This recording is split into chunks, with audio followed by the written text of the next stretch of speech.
Everyone ignored the billionaire's deaf daughters, until a single dad reached out with his hands. The first time I saw them, the world seemed to pause for a breath. Two girls sat apart from the crowd, their hands speaking to each other in movements so graceful they looked almost like poetry. Everyone else in that sunlit hall pretended not to see them. Everyone except me. I didn't belong in that room. I was just a single dad in a wrinkled shirt, smelling faintly of car oil and coffee, standing among parents who wore perfume that cost more than my monthly rent. But my daughter, Mia, was singing in the Marigold Preparatory Academy choir, and that meant I promised to be there no matter how many sideways glances I got. At the front sat the billionaire, Julian Devereaux, tall, polished, unreadable. His daughters Aria and Isla were impossible to miss. They looked identical, with dark curls braided neatly over their shoulders and soft pink dresses that brushed their knees. But it wasn't their clothes or their father's wealth that drew my attention. It was the silence around them. Even the noise of the crowded hall seemed to avoid them.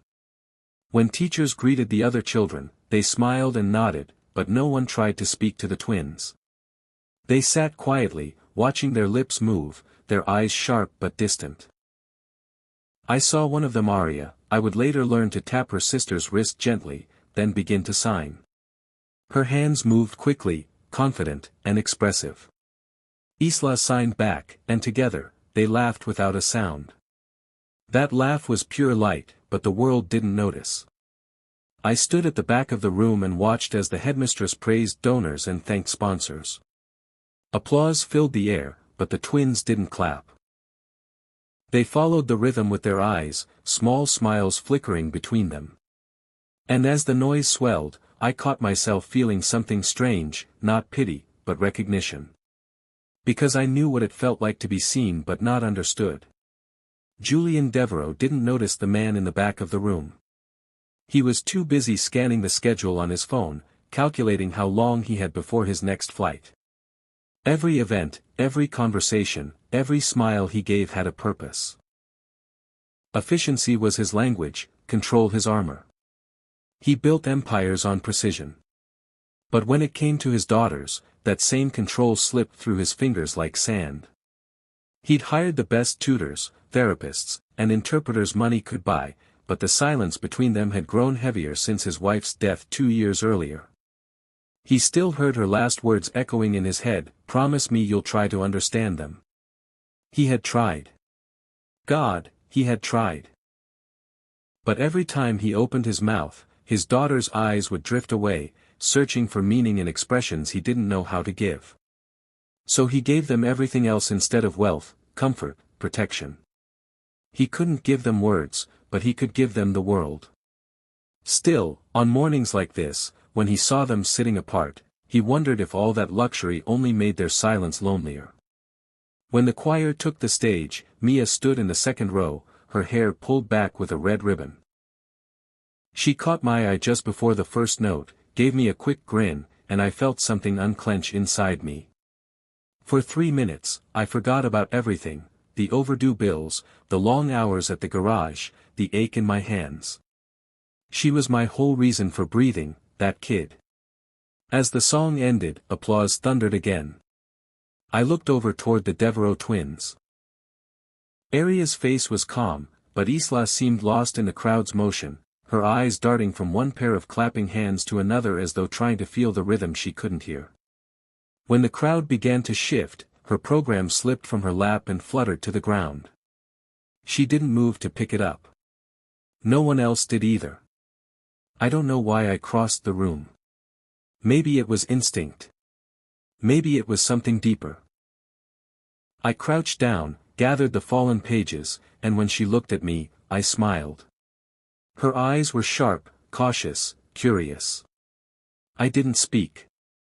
I raised my hand slowly, pressed it to my chest, and signed the simplest thing I could remember from a night course I'd once taken years ago: hello.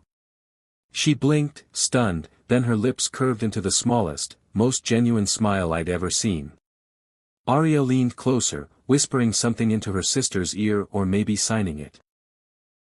Then both girls looked at me, their fingers moving quickly. I couldn't keep up, but I caught one sign I recognized: thank you. I nodded, and for a moment, it felt like the noise of the world had fallen away. Just me, and them, and a silent kind of understanding. Julian noticed. He'd been half listening to a conversation about real estate investments when he saw his daughters really smiling for the first time in months. His attention snapped toward the man kneeling beside them. A stranger, plainly dressed, speaking to them in sign. Something twisted in his chest. Gratitude? Jealousy? He couldn't tell. All he knew was that it hurt to see someone else reach them so easily. As the crowd began to leave, he approached, hand resting on Aria's shoulder. The girls turned toward him, still glowing from the exchange. The stranger stepped back, unsure if he should stay or go. Julian extended his hand. "Thank you for your kindness," he said stiffly. I shook his hand. "No need for thanks. They're great kids." "They are," he said, though his tone was too even, too formal. His daughters tugged lightly at his sleeve, signing something he didn't fully understand. Their eyes, however, were pleading, wanting to stay, to talk more. Julian cleared his throat. "Girls, we should go." The twins nodded reluctantly. Isla turned back once, lifting her hand in a small, hesitant wave. I smiled and waved back. And that was at our first meeting. A quiet gesture in a room full of noise. That night, after Mia had gone to bed, I couldn't stop thinking about those two girls. The way the light had caught their faces. The way they'd come alive when someone finally spoke their language. I sat at the kitchen table, the hum of the refrigerator filling the silence, and thought about how many times I'd wished someone would look at me the way they had looked at me today, with trust, with surprise, with something like recognition. I didn't know their story. I didn't know that one word, signed with my hands, would pull me into their lives in ways I couldn't imagine. But somehow, I knew that our paths were set to cross again. And when they did, everything I thought I understood about silence, about fatherhood, about love, would start to change. The next time I saw them, it wasn't at a school event or a crowded hall. It was a week later, under a streaked sunset on the edge of Coral Bay. Mia and I had gone to the pier for ice cream, our small Saturday ritual, when I spotted them again, the billionaire's twin daughters sitting cross-legged near the water, sketching in a notebook.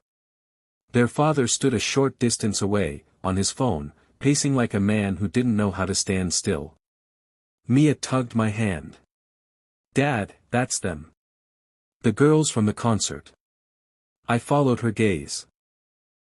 Aria and Isla looked completely at peace, the soft wind tugging at their curls, the pages of their sketchbook fluttering like small wings. I saw Isla draw something like a fish, I think, and Aria laughed silently beside her. It was the kind of laughter that seemed to exist entirely in their eyes. We could have just passed by. But Mia waved. To my surprise, both girls noticed. They froze for a heartbeat, unsure, then waved back. I hesitated. Their father was still on his phone, too preoccupied to notice us. Part of me thought it was best to keep walking, people like him weren't fond of uninvited company. But Mia was already walking toward them, determined as always. "Dad, come on. They're drawing." I sighed and followed her. When we got closer, the twins looked up from their notebook, their eyes flickering between Mia and me. I crouched slightly so we were at eye level and gave a small smile. "Hello," I signed again. Isla's face lit up instantly. Aria grinned, signing something fast. Mia looked from them to me, wide-eyed. "Dad, they're talking to you with their hands." "Yeah," I whispered. "It's sign language." The girls laughed silently, then pointed at Mia's melting ice cream. Aria mimed taking a bite, exaggerated and playful. Mia giggled, embarrassed but delighted.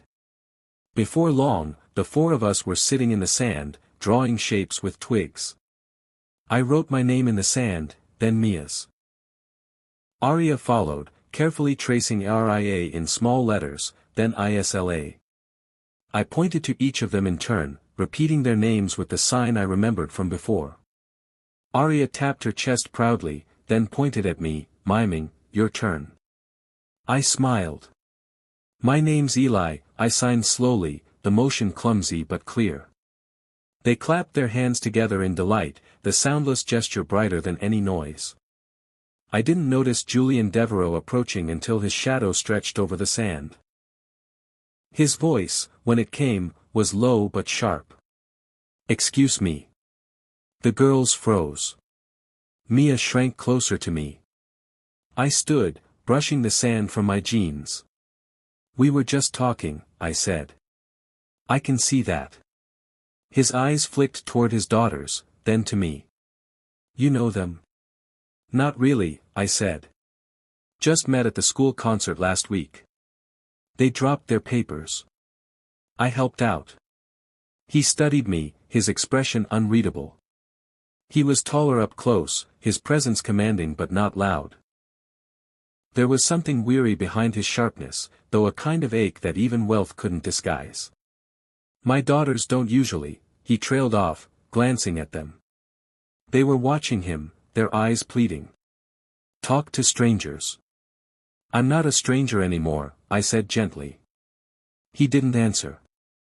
His daughters began signing to him quick, animated gestures I couldn't interpret. He sighed, rubbing the bridge of his nose, then gave me a look halfway between resignation and gratitude. "They want to keep talking to you," he said. Mia looked up at him. "Can we, please?" For a moment, Julian looked at her the way a man looks at something he can't quite understand, a child who wasn't afraid of him, who didn't care about his money or status. He nodded, just once. 15 minutes, he said, stepping aside. "Then we have to leave." 15 minutes turned into 40. We talked, or rather, signed and mimed and laughed until the sky burned orange and the tide reached our shoes. I taught the girls how to write their names with shells, they showed Mia how to sign friends. I remember the moment clearly when Arya took Mia's hand, guiding her fingers into the shape of F, R, I, E, N, D. Mia practiced it a few times, her brow furrowed in concentration, then broke into a grin when they clapped for her. Julian watched from a distance, phone forgotten. His daughters were alive in a way he hadn't seen in years, no guarded politeness, no hesitation, just joy. The kind that made him ache. I caught his gaze once, and for a second, something passed between us, not trust, but a kind of mutual recognition. Two fathers on opposite ends of the world, both trying to protect their children from loneliness. When the sun dipped below the horizon, Julian finally called them. "Girls, time to go." Arya signed something back, shaking her head. Isla frowned, then turned to me and signed goodbye slow, deliberately, a little sad. Mia mirrored her, repeating the sign perfectly. As they stood, Julian approached again. "They don't usually open up to people," he said quietly. "You must have done something right." I shrugged. "Maybe I just listened." He looked at me for a long moment before extending his hand. "Julian Devereux." "Eli Carter," I replied, shaking it. His grip was firm but not unfriendly. "My daughters liked you," he said, almost as if it surprised him. "Perhaps we could arrange something. They could use more friends." "I'd like that," I said, though I wasn't sure what he meant. He nodded once, then turned to his daughters. They waved as they walked away, their hands shimmering white in the last light of dusk. That night, I couldn't sleep. The sea wind rattled the shutters of my apartment, and every time I closed my eyes, I saw the twins' hands moving through the air, their laughter spilling across the sand in silence. I wasn't sure what I'd stumbled into. But I knew that something had shifted that moment on the beach and had cracked open a small door in all of us. For me, it was a door back into a part of myself I'd buried since Mia's mother left, the part that still believed in connection, in reaching out even when words failed. For Julian, maybe it was the door he'd kept locked since his wife's death, the one marked hope. And for those two girls, maybe it was something even simpler. Maybe, for the first time in their young lives, someone outside their family had seen them, not as a symbol, not as a pity, but simply as children who wanted to be understood. When I finally drifted off, I dreamed of hands moving through sunlight, spelling out a word I hadn't used in a long time. Beginning. The following week, things changed. Julian Devereaux didn't show up at the pier. Neither did the twins. I told myself it didn't matter, that one afternoon of sand and sketches wasn't meant to mean anything, but Mia didn't buy it. Every evening after school, she dragged me past Coral Bay just to check. "They'll come back," she said confidently, licking her mango popsicle. They liked us. I smiled at her optimism, but inside, a small unease had settled in. Something about the way Julian had looked at me before leaving that day, polite but measured, stuck in my mind. It was the look of a man already calculating how much to let a stranger into his carefully controlled world. By the fifth day, I stopped hoping to see them. But that's when the black SUV rolled up beside me outside the cafe.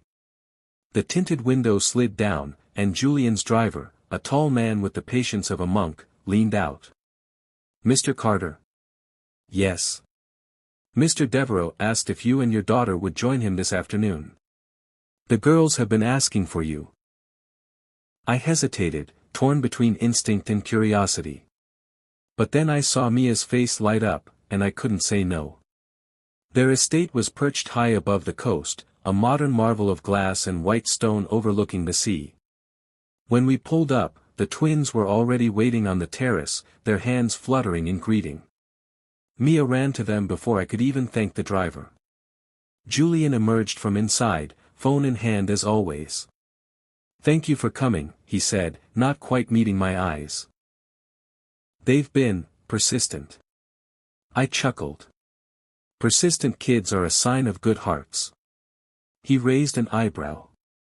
"Or stubborn ones." I followed his gaze to where the girls were showing Mia how to make paper boats. Their laughter, soundless but unmistakable, carried across the open terrace. For a fleeting second, Julian's expression softened. "I don't think I've ever seen this," he stopped himself. "Comfortable. They just need people who meet them where they are," I said. He frowned slightly, as if the concept troubled him. "You make it sound simple." "Maybe it is." He didn't respond. Instead, he gestured toward the outdoor seating area. "Would you like something to drink? Coffee?" "Sure," I said. "Black, please." As he turned to call for the housekeeper, I caught the faintest tremor in his voice, something like exhaustion wrapped in formality. For the next hour, we sat and talked, though "talked" might be too generous. Julian asked polite questions about my work as a carpenter, about Mia's school, about how I learned sign language. I could tell he was still feeling me out, still trying to decide if I was safe. When I mentioned that my late sister had been deaf, his posture changed. His guarded expression softened into something I hadn't expected. "I didn't know," he said quietly. "I don't talk about it much," I admitted. "But she taught me a lot. About listening when there's no sound." He nodded, as if the words lingered longer than they should have. Then, almost to himself, he said, "I wish I'd known how to do that." Before I could ask what he meant, the twins came running over, their sketchbook in hand. They pushed it toward me eagerly, flipping to a drawing of the four of us at the beach. Their father smiled faintly but said nothing. He stood, checking his watch, and murmured something about a meeting.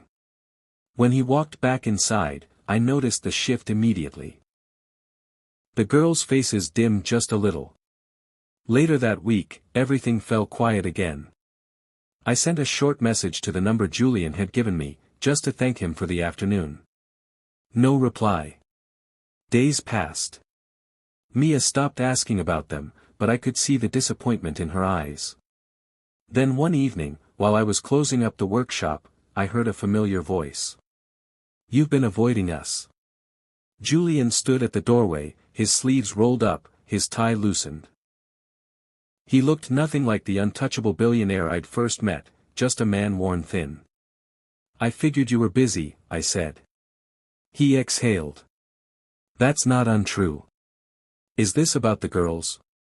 "Yes." He paused. "They won't stop talking about you. Or your daughter. They've been more expressive lately. Even their teachers noticed." "That sounds like a good thing." "It is." He hesitated. "But it's also complicated." I waited, giving him room to say what he needed. "You don't understand the kind of attention they attract," he finally said. "Every person who gets close to them wants something from me, from them, from our name. I can't afford to let my guard down." I nodded slowly. "And you think that's what I want?" His silence answered for him. "I don't need your money, Julian," I said, my voice calm. "My daughter and we just enjoyed their company. That's all." "I know," he said after a long pause. "That's why it scares me."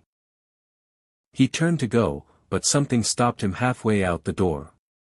"Without looking back," he said, "they have a recital next week. You should come." When the day arrived, Mia and I found ourselves sitting in the front row of the school auditorium. The girls spotted us immediately and waved from the stage, their faces glowing. The performance began, music swelling, dancers moving in practiced grace. Then the twins took center stage. Their routine was gentle, synchronized, a dance built on rhythm they couldn't hear but somehow felt. Every movement was precise, expressing a conversation through motion. Halfway through, I looked at Julian. He was watching them with an expression that tore something in me, a blend of awe and grief. He didn't clap. He didn't move. Just stared, as if afraid to blink. When the music ended, the crowd erupted in applause. The twins searched the audience until they found him. He raised his hands awkwardly at first, then surely, and sounded beautiful. I saw Isla's face crumble into a smile so pure it hurt to look at. Outside afterward, the girls ran straight to us, full of energy. Julian followed behind, his expression unreadable. "You came," Isla signed to me. Of course, I signed back. "You were amazing." Julian watched quietly, then said, "You're good with them. They make it easy."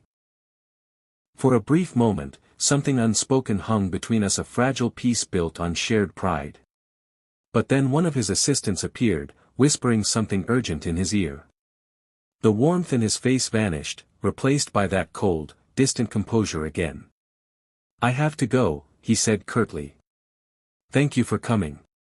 He turned away before the girls could protest. I caught a glimpse of their faces, confused, disappointed, and I felt an ache I couldn't name. As the SUV pulled out of the parking lot, Mia tugged my sleeve. "Dad," she whispered, "why does he always look sad when he's supposed to be happy?" I watched the taillights fade down the hill. "Because sometimes," I said softly.